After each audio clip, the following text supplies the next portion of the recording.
ओम शांति। ओम शांति।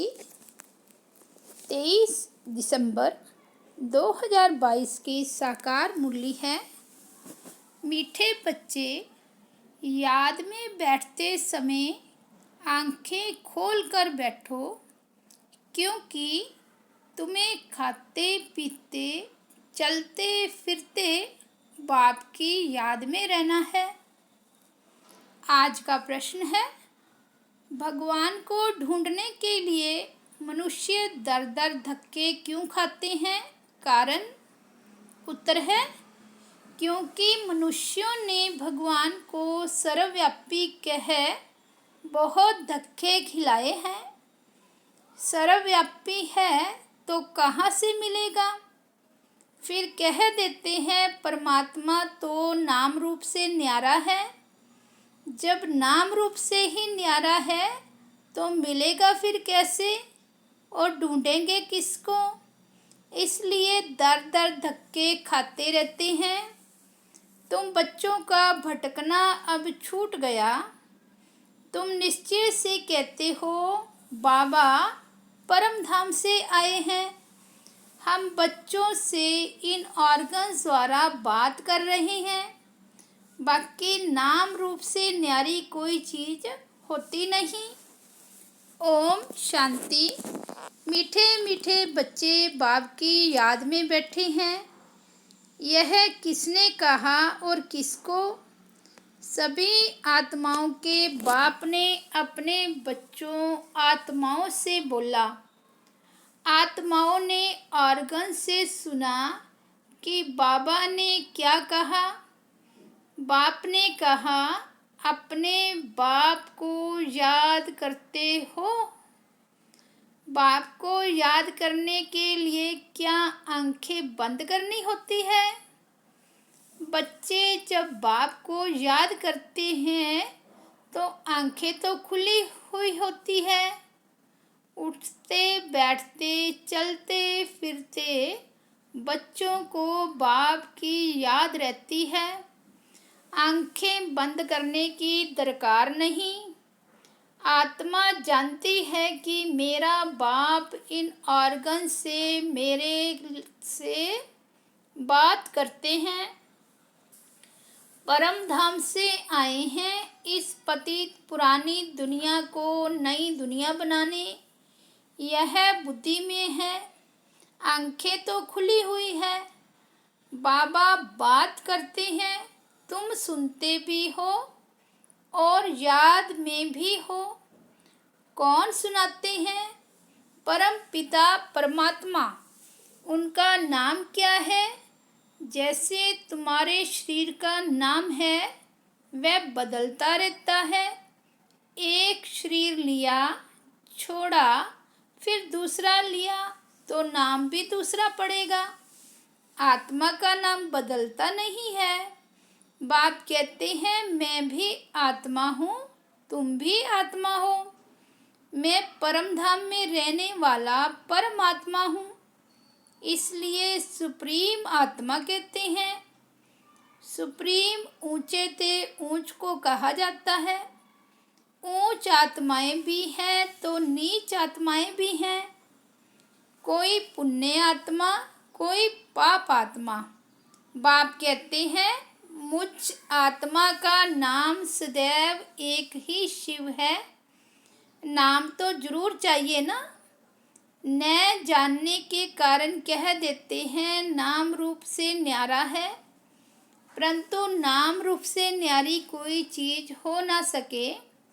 जैसे आकाश है, कोई चीज तो नहीं है ना। पोलार ही पोलार है, उनका भी नाम तो है ना, आकाश। बहुत सूक्ष्म तत्व है। अच्छा, उनसे भी ऊपर देवता रहते हैं, वह भी पोलार है, आकाश में बैठे हैं। फिर उनसे भी ऊपर और आकाश, उनसे भी आत्माओं के बैठने की जगह है, वह भी आकाश है, जिसको ब्रह्म तत्व कहते हैं। यह तीन तत्व है, स्थूल सूक्ष्म मूल। आत्माएं तो जरूर पोलार में रहेगी ना। तो 3 आकाश हो गए। इस आकाश में खेल होता है और जरूर रोशनी चाहिए। मूल वतन में खेल नहीं होता, उसको ब्रह्म तत्व कहते हैं। वहाँ आत्माएं निवास करती हैं। वह है ऊंच से ऊंच 3 लोक, अर्थात 3 मंजिल है दुनिया की। ऐसे नहीं, सागर के नीचे कोई लोक है, पानी के नीचे फिर भी धरती है जिस पर पानी ठहरता है। तो यह है 3 लोक, साइलेंस, मूवी और टाकी। यह शिव बाबा बैठ समझाते हैं। क्या शिव बाबा को आंखें बंद कर याद करना है? नहीं। दूसरे लोग आंखें क्यों बंद करते हैं? क्योंकि आंखें धोखा देती है। मनुष्य खुद कह देते हैं परमात्मा नाम रूप से न्यारा है। फिर कहते हैं पत्थर भीतर सब में है। 24 अवतार हैं, कच्छ मच्छ अवतार है। वास्तव में है सब झूठ ही झूठ। ईश्वर को सर्वव्यापी कह कितना रोला कर दिया है। भक्ति मार्ग है ही धक्का खाने का मार्ग। मुझे भी पूरे धक्के खिलाते हैं। अब भगत भगवान को याद करते हैं कि हमको भक्ति से धक्कों से बचाओ। जब यहाँ आकर मिलते हैं तो कहते हैं बाबा, हमने आपको बहुत ढूंढा, बहुत धक्के खाए, परंतु आप मिले नहीं। अरे कब से धक्के खाए बाबा, यह पता नहीं। अब बाप समझाते हैं ज्ञान से ही सद्गति होती है। मनुष्य कुंभ के मेले पर धक्के खाने जाते हैं। वहाँ भी पानी होगा, वहाँ जाकर स्नान करेंगे। कुंभ अर्थात संगम। असुल है आत्मा और परमात्मा का मेला, परंतु भक्ति में फिर वह सागर और पानी का मेला बना दिया है। देश देशांतर मेला लगता है, वह है पानी में स्नान करने का मेला। कई इन बातों को मानते हैं, कई नहीं भी मानते हैं। कई तो ना भक्ति को ना ज्ञान को मानते हैं। बस मनुष्य पैदा होता है फिर मरता है, नेचर ही है। अनेक मतें हैं, एक ही घर में स्त्री की मत और पुरुष की मत और हो जाती है। एक पवित्रता को मानेंगे, दूसरा नहीं मानेंगे। अभी तुमको श्रीमत मिल रही है, गाया भी हुआ है श्रीमत भगवानोवाच। उनकी मत से ही मनुष्य से देवता बन जाते हैं।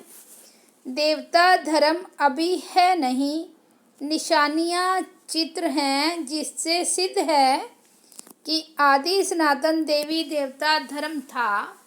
वह राज्य करके गए हैं। पुराने से पुरानी चीज है देवी देवताओं की। लॉर्ड कृष्णा कहते हैं ना, वह तो कहेंगे गॉड श्री नारायण। तुम जानते हो लक्ष्मी नारायण का राज्य था जिसको वैकुंठ कहा जाता है। श्री कृष्ण वैकुंठ का मालिक था, सतयुग का प्रिंस था। फिर वहीं कृष्ण द्वापर में कैसे गया, उसी नाम रूप से तो आ ना सके। वह जो चैतन्य था उनके जड़ चित्र यहाँ है, परंतु वह आत्मा कहाँ गई यह कोई नहीं जानते। बाप बतलाते हैं आत्मा 84 जन्म लेते अभी यहाँ पाठ बजा रही है। भिन्न नाम रूप देश काल का पाठ बजाती आई है। आत्मा ही कहती है हम एक शरीर छोड़ दूसरा लेते हैं। नाम रूप देश काल मित्र संबंधी सब अलग अलग हैं, दूसरे जन्म में बदल जाएंगे। तुम जानते हो अभी हम पढ़ रहे हैं, फिर हम सो देवी देवता बनेंगे। सूर्यवंशी में 8 जन्म लेंगे, एक शरीर छोड़ दूसरा लेंगे। वह गर्भ जेल नहीं गर्भ महल होगा। यहाँ गर्भ जेल में बहुत सजा भोगते हैं, दुख होता है, तब कहते बस अभी बाहर निकालो, हम फिर पाप नहीं करेंगे। परंतु बाहर माया का राज्य होने कारण फिर से पाप करने लग पड़ते हैं। वहाँ गर्भ महल में आराम से रहते हैं। तो बाप कहते हैं सब वेद शास्त्र आदि का सार मैं तुमको ही समझाता हूँ। अच्छा, बाबा कुंभ के मेले पर समझाते हैं बहुत स्नान करने जाएंगे, बहुत भीड़ होगी। इलाहाबाद में त्रिवेणी पर मेला लगता है। अभी वह कोई संगम तो है नहीं, संगम होना चाहिए सागर और नदियों का। यह तो नदियों का संगम है। 2 नदियाँ मिलती है, वह फिर कह देते तीसरी नदी गुप्त है। अब गुप्त नदी कोई होती नहीं है ही 2 नदियाँ। देखने में भी 2 आती है, एक का पानी सफ़ेद एक का मैला दिखाई देता है, और तो कोई है नहीं। गंगा जमुना है, 3 नहीं है, यह भी झूठ हुआ ना। संगम भी नहीं है। कलकत्ते में सागर और ब्रह्मपुत्रा मिलती है। नाव में बैठकर उस पार जाते हैं, वहाँ मेला लगता है। कितनी मेहनत करते हैं। अमरनाथ पर तीर्थ यात्रा करने जाते हैं, वहाँ भी शिवलिंग की मूर्ति है। वे घर में भी रख सकते हैं, फिर वहाँ जाने की दरकार नहीं। यह भी धक्का खाना ड्रामा में नूद है। त्रिवेणी में जाते हैं, समझते हैं वह पतित पावनी है। कोई कोई को यह भी मालूम नहीं देवियाँ कहाँ से आती हैं।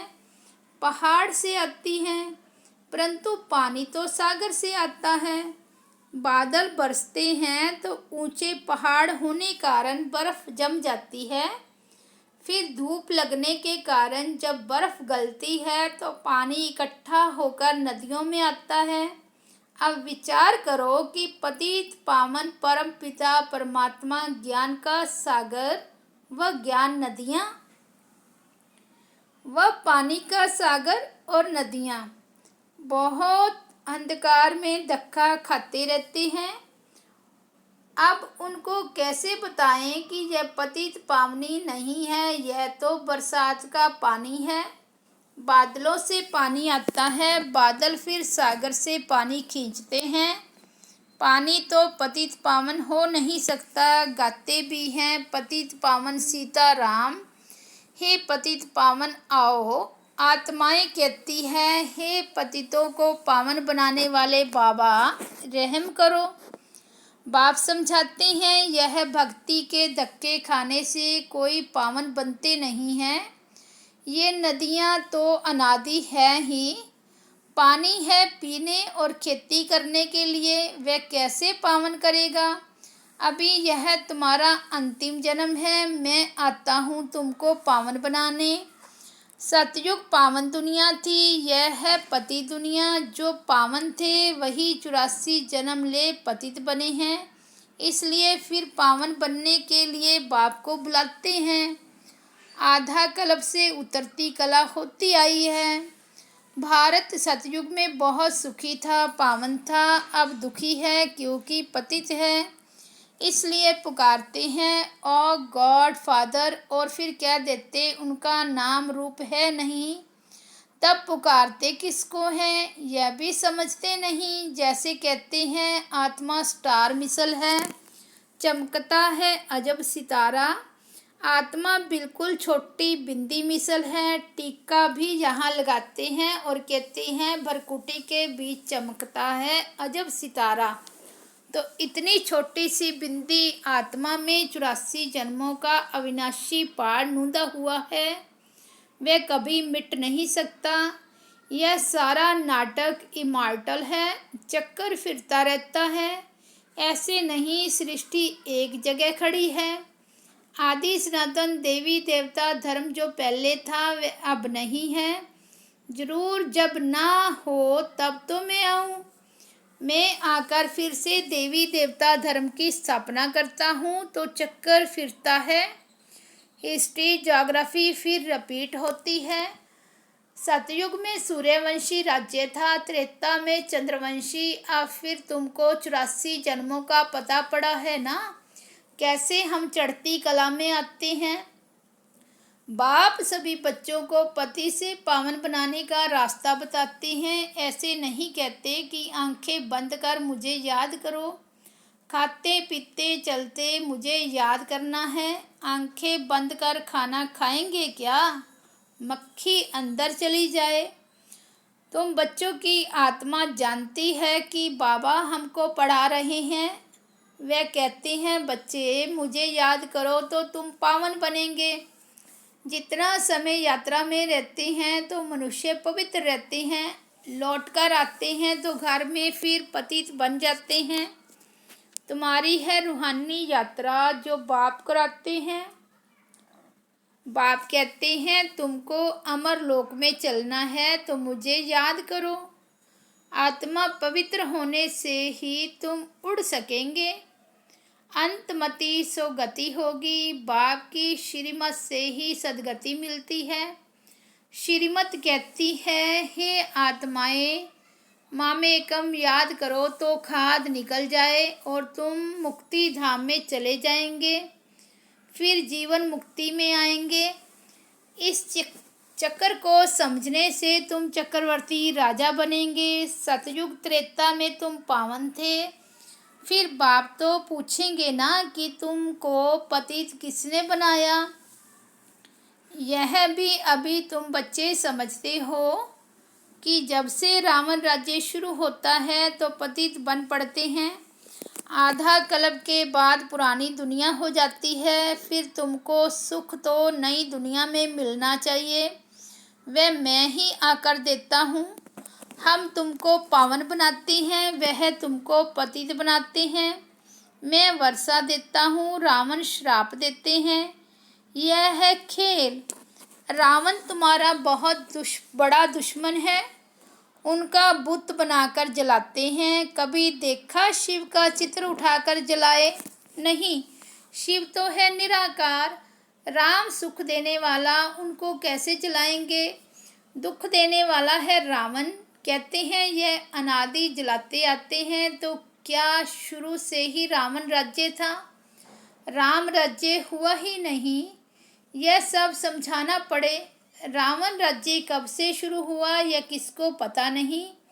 आधा कल्प से शुरू होता है। तुम सब द्रौपदियाँ पुकारती हो बाबा हमारी रक्षा करो। अरे तुम बोलो हमको पतित बनना ही नहीं है। हिम्मत चाहिए, नष्टो मोहा बनना है। मैं शरण तब दूंगा जब तुम नष्टो मोहा बनेगी। मेरा तो एक शिव बाबा, दूसरा न कोई। पति बाल बच्चे याद पड़ते रहेंगे तो वर्षा पा नहीं सकेंगी। ग्रस्त वार में रहते हुए बाप को याद करो। अच्छा मीठे मीठे सिकिलदे बच्चों प्रति माता पिता बाप दादा का याद प्यार और गुड मॉर्निंग। रूहानी बाप की रूहानी बच्चों को नमस्ते। हम रूहानी बच्चों की रूहानी बाप दादा को याद प्यार, गुड मॉर्निंग और नमस्ते। धारणा के लिए मुख्य सार फर्स्ट पॉइंट है श्रीमत पर सबको पावन बनाने का रास्ता बताना है। पतित पावन बाप का परिचय देने की युक्ति रचनी है। सेकंड पॉइंट है बाप से वर्षा लेने के लिए व बाप की शरण में आने के लिए पूरा नष्टो मोहा बनना है। आँख खोलकर बाप को याद करने का अभ्यास करना है। आज का वरदान है सर्व शक्तियों को समय पर ऑर्डर प्रमाण कार्य में लगाने वाले मास्टर सर्वशक्तिमान भव। मास्टर का अर्थ है कि हर शक्ति जिस समय आह्वान करो वो शक्ति प्रैक्टिकल स्वरूप में अनुभव हो। जिस समय जिस शक्ति की आवश्यकता हो उस समय वो शक्ति सहयोगी बने। शक्ति को ऑर्डर किया और हाजिर, ऐसे भी नहीं ऑर्डर करो सहन शक्ति को और आए सामना करने की शक्ति, तो उसे मास्टर सर्वशक्तिवान नहीं कहेंगे। जैसे शरीर की शक्तियाँ ऑर्डर में हैं, ऐसे सूक्ष्म शक्तियाँ भी ऑर्डर पर मान कार्य करें, 1 सेकंड का भी फर्क न पड़े। स्लोगन है, प्रसन्नता का आधार संतुष्टता की शक्ति है। प्रसन्नता का आधार संतुष्टता की शक्ति है। अच्छा, ओम शांति, ओम शांति।